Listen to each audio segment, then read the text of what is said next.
I preached a message, I think 2-3 months back, before Pastor Freddy De Vega came to be our speaker on our revival last May. I preached a message and I entitled that message, The 3 Characteristics that Will Cause a Church to Flourish. At yung tatlong yon ay number 1, faithful God. I do not care how big the need is, how great the challenge are, but we are going to succeed because we have a faithful God. Do you believe that? I believe because we have a faithful God. No challenge is too big, no problem is too great, and no need is too great that we cannot succeed and prosper. We have a faithful God. Tandaan nyo yan.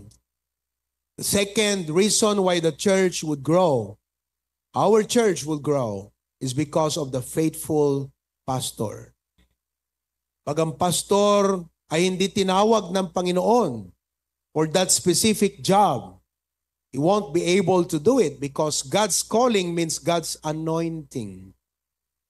Magagawa lamang po niya yung trabahong yan sapagkat Diyos po ang nagluklok sa kanya.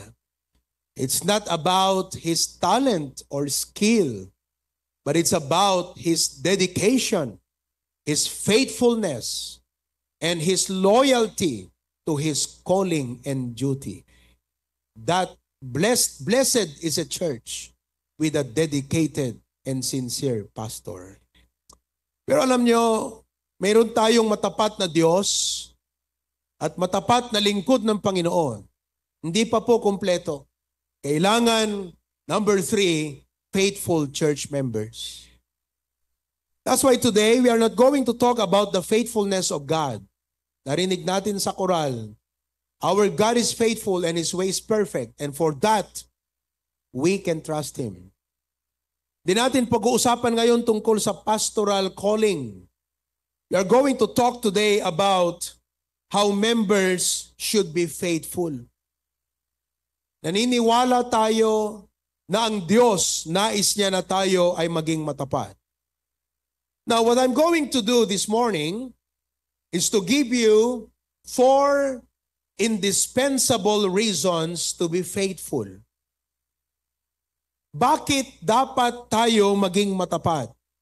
4 indispensable reasons to be faithful.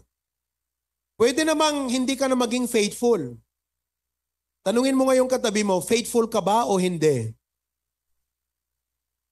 Maraming mga members ng church ang hindi faithful. Pero wag natin pag-usapan yung unfaithful.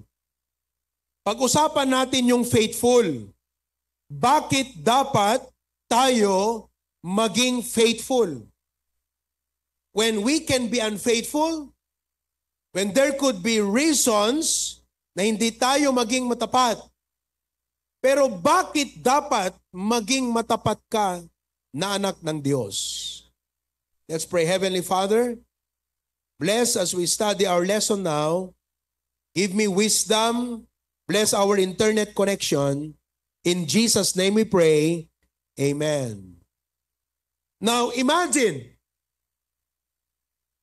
kung ang lahat ng mga members ng HBBC ay faithful, it will be a great wow. Not to me, but to God.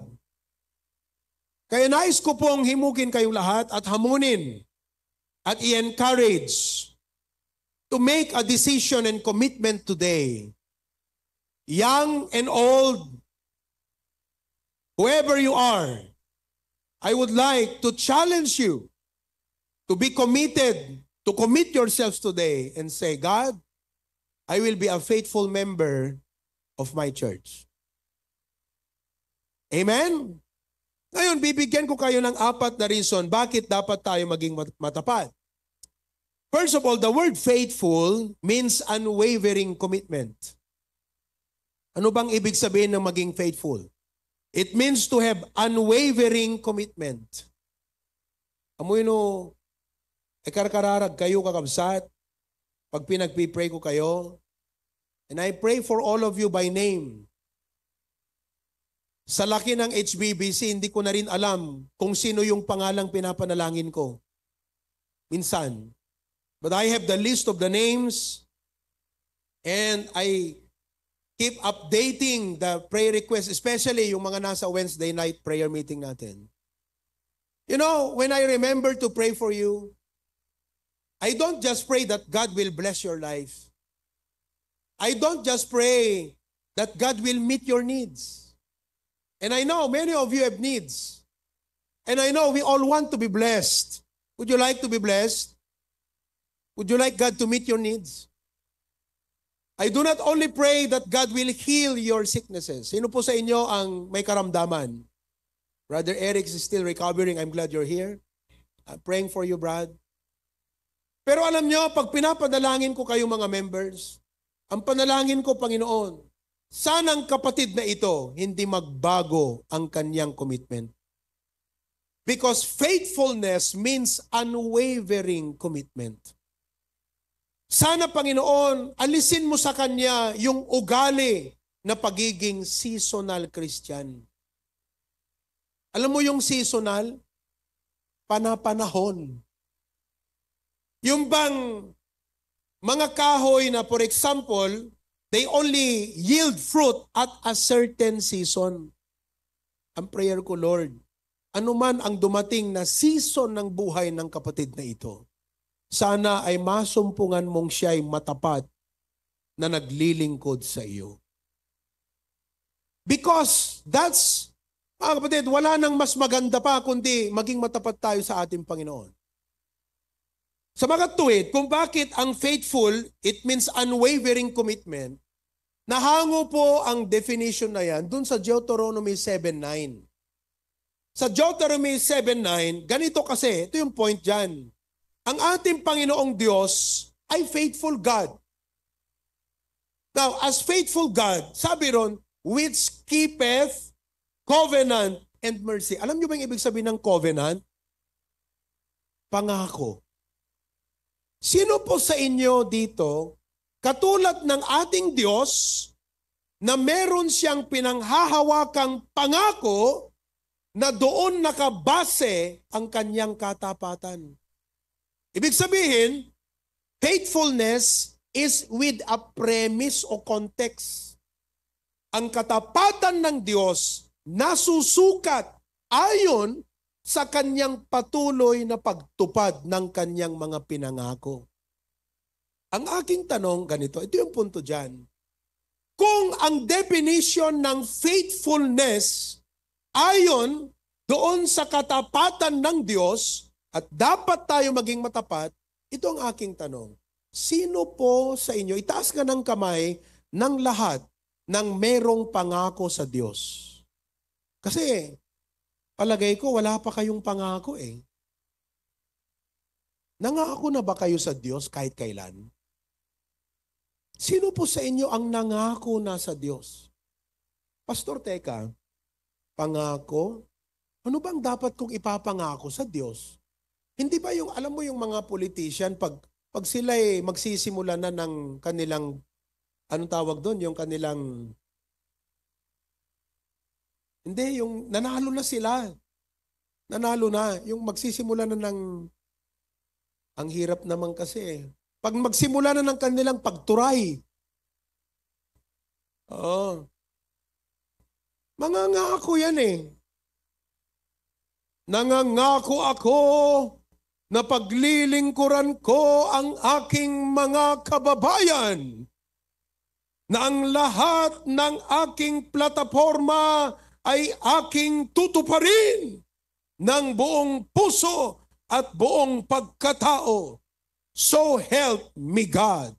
Aba, tapos ang 3 terms, wala pang nangyari. Hindi ho matapat ang taong yon. Ang katapatan ayon sa ating binasa, gusto ko na ang simpleng definition na ito mag-sink in sa lahat sa atin. Ang katapatan ay nasusukat ayon sa pangako. Kaya nais kong tanungin kayo, members, itaas ka ng kamay nang merong ginawa kayo kung meron ka ng ginawang pangako na dapat mong tuparin sa Diyos. Taas ang kamay. Yung iba sa inyo wala pa. Huwag kayong aalis na wala kayong ginawang pangako. Baka may mangyari sa inyo. Kasi, mga kapatid, hindi ko kayo tinatakot at hindi ko pinapanalangin may mangyari sa inyo. Ganito lang yan kasimple. Bakit ka pa nabubuhay?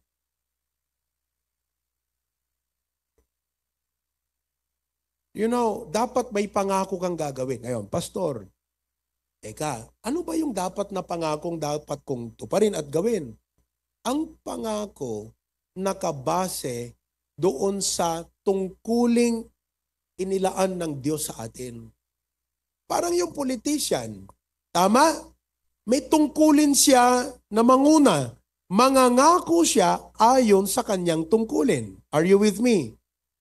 So ngayon, sa bawat preaching, halimbawa nag-preach ako rito, mga kapatid, nais ng Diyos na matutunan nating magbigay sa Kanya ng ating mga ikapo.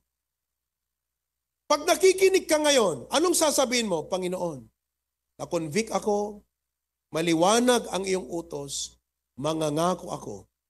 By your grace, I will now start to give my tithe. Sino sa inyo ang nangako ng magbigay ng tithe? Alam nyo, kahit hindi na ako pumunta doon sa aking point, kahit dito lang umikot-ikot tayo, tapos na tayo sa preaching. Huwag kayong mag-alala, matatapos tayo ng mga 10 minutes na lang. Oo, ayoko nang komplikahin pa ito, simplehan ko lang. Yung bang pag-uwi natin, ang maalala lang natin yung salitang pangako. Ano ba ang pangako ko sa Diyos? Okay, sino sa inyong nangako ng mag-tithe? Pag hindi pa kayo nangako, mangako na kayo. Mag-promise na kayo ngayon. Young people, you should promise to God to start giving your tithe. Ngayon, if you made a promise to God to give your tithe and you're not giving it, you are not faithful. Hello? You should start, alam mo, hindi option yung, pwede bang exempted ako sa utos ng Diyos? Hindi. Gusto mo yung walang utos ng Diyos? Sumalangit nawa ang kaluluwa mo. Sapagkat sa langit, wala nang utos dun eh. Puro praise na sa Panginoon. Totoo yun. Hanggat nasa lupa tayo, we are bound by God's Word. And it is God's Word that should rule and govern our life. And it is on that premise, tayo dapat magiging matapat. Naunawaan po natin. Halimbawa, preach ako rito.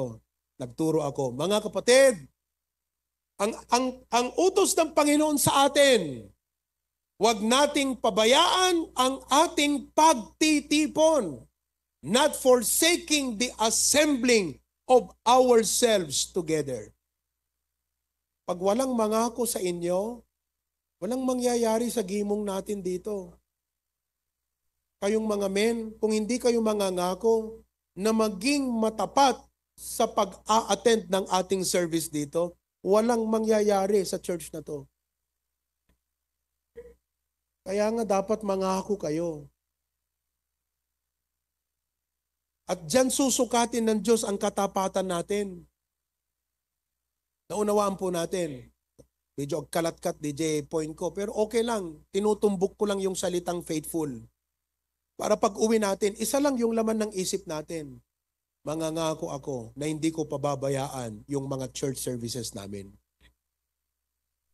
Ganun lang, simple lang. Actually, malawak tong aking outline. Pero tingin ko sa inyo, hindi na yata papasok yung outline ko. Kaya ganito na lang, simplehan na lang natin. Amen ba? Nag-preach ako.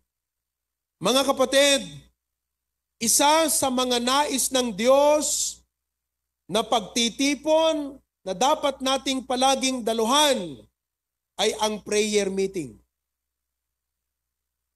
Tapos magbabasa ako ng mga verses na magpapatunay sa inyo.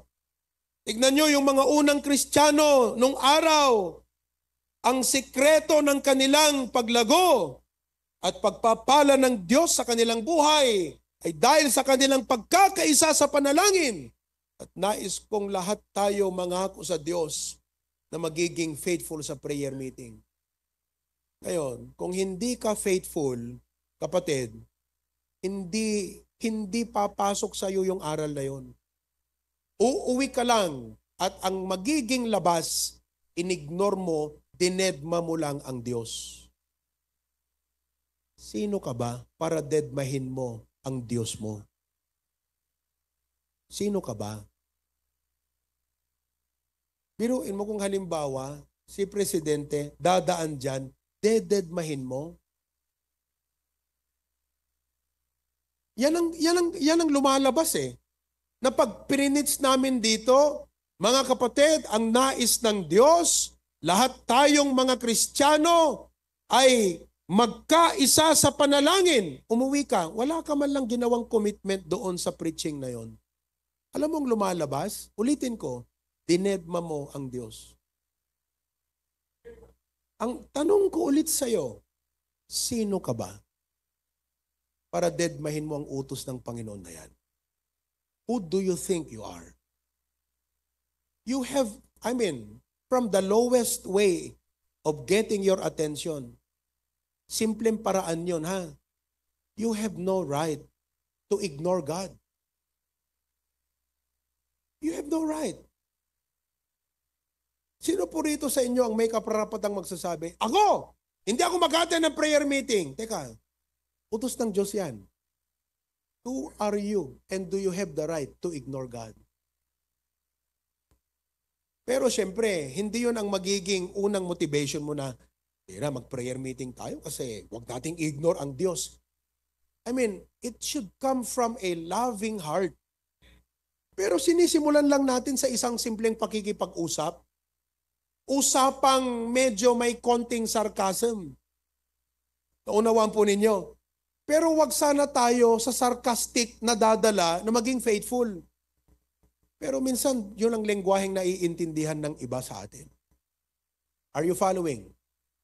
Mangako kayo sa Diyos, mga kapatid. Mangako kayo sa Kanya na wag niyong pababayaan ang ating mga prayer meeting. Analat mapasamak ka dito church tayon kakabsat. No ti umay maki-prayer meeting, umay tamayat. Hello? Walang mangyayari sa church natin. Amen? Okay. Magpipreach ako. So mangangako ba kayong makiki-attend sa prayer meeting o hindi? Mangako kayo. Pag nag-amen kayo, pero hindi nyo yan tutuparin, you are unfaithful. You should keep that promise and keep the word of God. Okay? Tuturo ako rito. Mga kapatid, ang utos ng ating Panginoon sa atin, nung siya ay bumalik na sa langit, okay? Sabi ng Panginoon, go ye and teach all nations, baptize them in the name of the Father, Son, and Spirit, teaching them. Simple lang yan, mga kapatid. Let us evangelize the whole world. And we start with our place. Let us evangelize Lawag City. Let us evangelize Bacara. Let us evangelize Bintar and Sarat, San Nicolas, wherever we are, and let us continue to expand and do it simultaneously, including our international outreaches. Mangako kayo ron. Suportahan nyo yan. Sapagkat dyan nasusukat ang katapatan. Kaya alam nyo, bilang pastor, pag nag-pray ako, sabi ko, Lord, itong young people na to, si Jericho, di ba? Oo, Jericho. Panginoon, tulungan mo na siya lumago.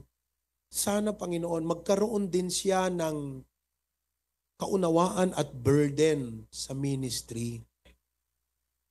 Na siya mismo, ilalapit niya ang kanyang sarili at sasabihin, Pastor, paano ako makakatulong sa ating gawain? Sapagkat doon po umiikot yung katapatan. Are you listening? Unwavering commitment. Umulan, maaraw, o binabagyo, hanggat kaya, sinisikap natin na pumunta sa ating mga sambahan. Sinisikap nating suportahan ang mga evangelistic campaign, our discipleship ministries ng ating mga simbahan. Lahat po yan, mga kapatid. Are you with me? Yan ang unwavering commitment. Kaya huwag kayong umuwi na wala man lang kayong pangako na tutuparin para sa Diyos. Magtuturo ako dito. Missions offering. Mayroon tayong mga mission. Mayroon tayong foreign mission. Siguro next week, another missionary to foreign land will be coming to visit our church. And we will cater to that missionary couple again. Will be a blessing to them. Bakit? Commitment natin yan sa Panginoon. Amen ba? So no member in HBBC should go without commitment. Wala pong miyembro na duty-free. Alam niyo yung ibig sabihin ng duty-free? Yung bang miyembro ka pero wala kang duty. Duty-free member. Bakit po tinawag na duty-free yung mga nasa Kasi walang tax, tama, Sister Jane? Tax-free? Kaya tawag doon duty-free. Ang duty kasi doon, yung magbayad ng tax. Kaya pag bumili ka sa duty-free, mas mura. Pampearl. Yeah, it's quite mas mura. Kasi nga, natanggal yung tax. Kaya pag bumili kayo, punta kayo sa duty-free. Mas mura yung bilihin doon dahil walang tax. No duty. Maraming mga miyembro ang ganyan. Duty-free. Hello? Hindi dapat tayo duty-free, mga kapatid. Dapat tayo duty-bound.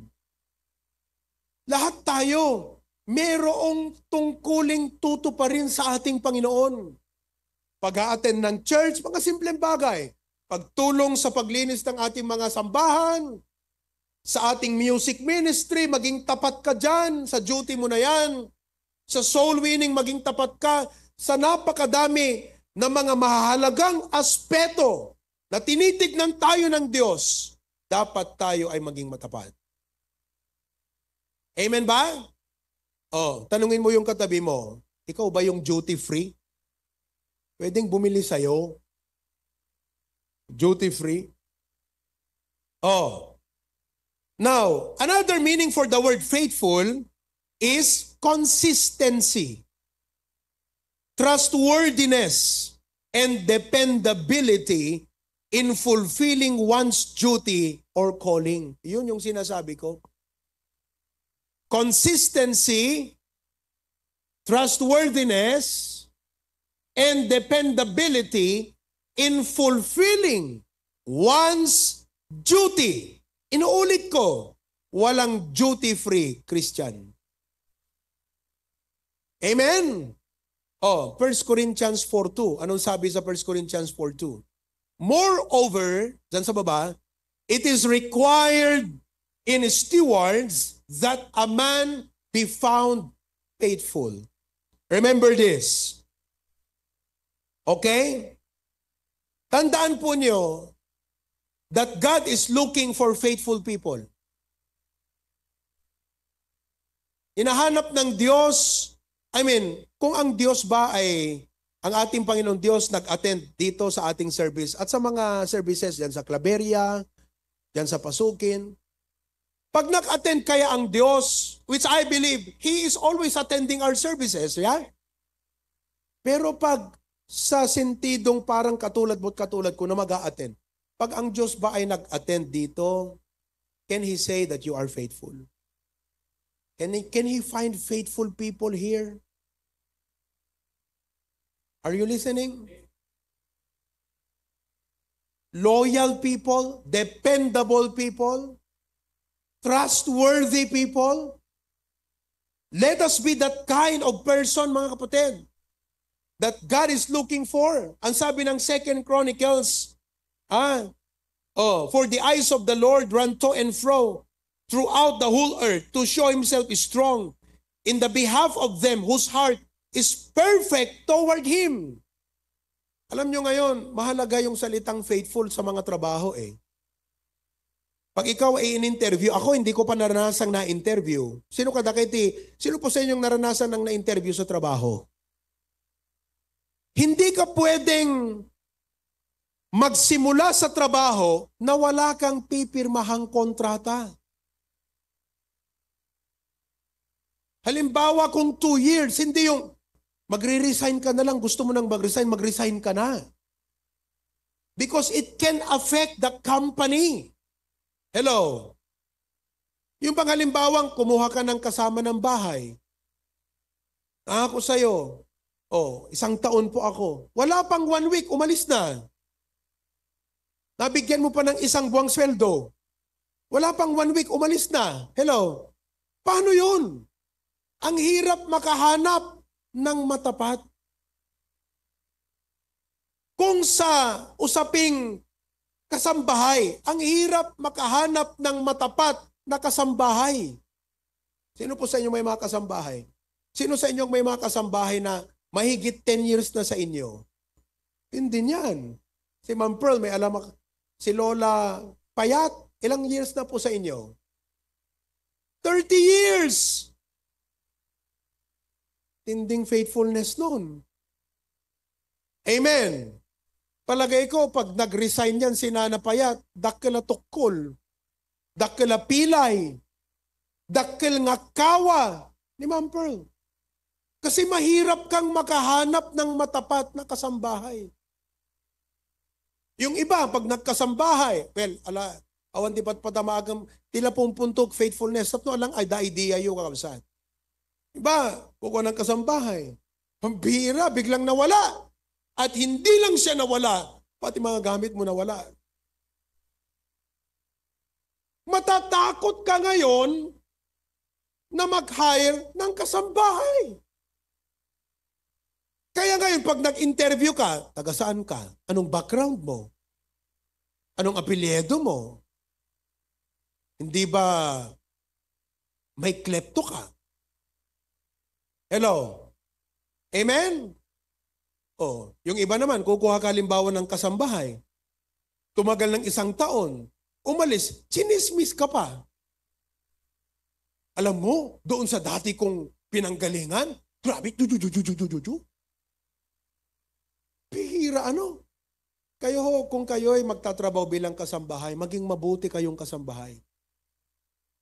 Kung kayo ay umalis man halimbawa doon sa inyong mga amo, huwag niyong chichismisin yung amo niyo. Kahit ano pang masama yan. Wala kang business na i-chismis sa iba yung pinanggalingan mong amo. Pero mahirap kang makahanap ng consistent, ng dependable, ng trustworthy na kasambahay. Of course, hindi tayo kasambahay ng Diyos, pero tayo sambayanan ng Diyos. Pamilya tayo ng Diyos. Ang nais po niya, tayo membro ng kanyang pamilya, maging matapat tayong mga anak. Maging consistent tayo. Huwag mong ilagay ang sarili mo na parang out of the Colombo ka. Hindi ka out of the Colombo, hindi ka out of the family, na maging faithful ka kung kailan mo gusto. Hindi, kapatid. Membro ka, ine-expect ng Diyos na maging matapat ka. Diyos ang naglagay sa iyo sa church na to, ine-expect niyang maging matapat ka. Mahirap ka rin makahanap ng kasambahay na consistent. Yung bang halimbawa, itinuro mo na sa kanya, paano maglinis. Tama? Naturuan niya maglinis. Maglilinis yan. After 1 month, wala na naman yung itinuro mo sa kanya. Tuturuan mo uli. Hello? Hindi nga umaalis, pero hindi natututo. Andun yung kanyang pagiging faithful na hindi umaalis, pero hindi naman consistent. Kasi tinuro mo, next month, wala na naman. Di ba? Ang sabi ko sa'yo noon, pag naglaba ka, ganito, ganyan. Pag naglinis, ganito, ganyan. Sorry, ma'am. Sorry, sir. Hindi na po mauulit. Sige, okay. After 1 month, ganun ulit. Nakakainis ka na. Hello? Mahirap. Kaya ang Panginoon, talagang tama yung sabi ng Bible. Dito sa, lagay mo nga yung Proverbs 20 verse 6. I think I will end here. Proverbs chapter 20 verse number 6. Ano nakalagay doon? Tingnan nyo sa baba, yan o. Most men will proclaim everyone his own goodness. Alam mo, pag in-interview ka, pakitang gilas ka. Yan ang ibig sabihin yan. Alam niyo po, sir, ako po'y nagtrabaho dito. Ako po'y magaling. Ako po'y magising. Ako po'y matyaga. Ako po'y matapat. Ako po'y mabait. Lahat po ng mabuting sasabihin mo tungkol sa sarili mo. But a faithful man who can find. Lahat naman ng nagpapa-interview, positive lahat ang sinasabi. Pero hindi lahat dyan maaasahan. Tama? Tayo nga pag magpa-interview, talagang lahat na ng mga technique para lang makuha natin yung tiwala noong nag-i-interview sa atin. At sasabihin niya sa iyo, I like you. You're in. O natanggap ka, pero good words lang ang ginamit mo. Wala ka namang character of faithfulness. Hello? So most men will proclaim everyone his own goodness. But a faithful man who can find. Kaya tayo dito, magaling lang tayong magsabing Baptist ako, HBBC ako, Christian ako. Faithful ka ba sa HBBC? Pastor ko si Pastor Proby. Faithful ka? Kinikilala mo si pastor sa mga desisyon mo? Hello? Oh, eto yung lalaki. Lalapitan ka, princess. Ikaw, anong pangalan mo? Balas sitting? Mga balas sitting to kasi nakaupo. Balas sitting. Ano naga mo? Azaraya. Sino pa yung mga dalaga dito? Ikaw, dalaga ka? Anong pangalan mo? Joyce? Dalaga ka rin? Oh, lalapit yung lalaki sa'yo. Sabing ganyan. Ubunak dagiti amin na bitun. Sukdalek iti buwan. Di ba? Oh. Anapay? Baklayak ti init. Unay ka na itang gagawsan. Ang tindi naman nun. Kasta iti karik nga panagayat ken ka. Oh, everyone is own goodness. Tapos maya-maya magte-text. Nangankan? Oh, pakitang gilas ka. Ha? Huwag kang magpapagabi ha. Oh, pinapawisan ka. Yung likod mo. Nag-isim-isim kay nga lalaki. Alaing ka nga pumasablog. Ayun everyone will proclaim his own goodness. Ang tao marunong maggawa ng pangalan sa magitan ng salita. Pero hindi po doon nakatingin ng Diyos. Ang hinahanap niya, yung matapat. We can be good in talking about our own goodness, our own achievements, and all, mga kapatid, na kahit hindi na ikaw ang gumawa, parang ikaw yung gumawa. Ang tawag doon, mahangin. Yes, we just want to look good. Lagay mo ulit, most men will proclaim everyone his own goodness, but a faithful man who can find. Ngayon, nag-asawa kayo. Doon mo ngayon titignan ang faithfulness nung nagsasabing, nangangkan. Hello? Oh, mag-ingat ka ha. Take care. God bless you. Mumu, chup-chup. Ngayon, tignan mo kung faithful yan. Naunawaan po ninyo. Kung hindi mangangaliwa. Faithfulness, mga kapatid. Alam niyo ang kailangan ng mga churches ng Panginoong Hesukristo? Mga faithful na miyembro. They are true. They are trustworthy. They are consistent. Kaya mga kapatid, I challenge you today. Be a faithful member. Be a faithful Christian. Be true even if others are not. Be faithful even if others are not faithful. Kahit mag-quit na yung katabi mo, maging tapat ka pa rin sa Panginoong Diyos. At sabi mo, Lord, thank you. Our pastor, belabor, talagang trinabaho niyang ipaliwanag sa amin. Sapat na yun sa akin, Lord. I promise, by your grace, I will be faithful. Will you promise to be faithful? Kung gayon, tumayo tayong lahat at lumapit tayo sa altar at manalangin. Kung hindi po ninyo kaya, tumayo lang kayo. But will you come today and say, God, I will be faithful. Magiging matapat po ako. Come on now, come forward. Let's pray to the Lord.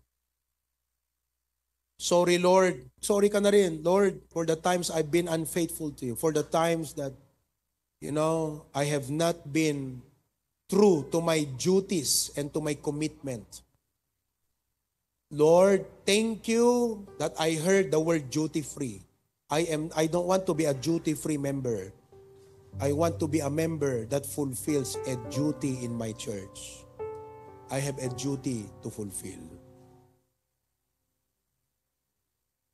Help me to be a faithful parent to my children. Help me to show to my family what it means to have an unwavering commitment. Faithful people are hard to find. They are precious gem and precious jewels. I pray na ikaw at ako ang mga precious jewels ng Panginoon na pwede niyang ipagmalaki, na pwede niyang ipagyabang. Say, these are my people. They are faithful to me.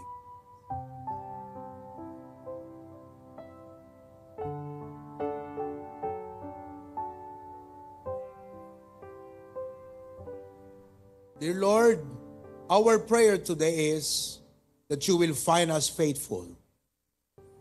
Lord, help us that those who come after us, when they think of us, one thing that they will never forget, we were faithful. We may not be the best. We hope to be the best, but we want to be faithful. Tulungan na kam kadiabo. Thank you. I'm so happy to see the response of your people na lumapit sa harap at sa'yo nangako na sila ay magiging matapat. Salamat, O Diyos. In Jesus' name, amen.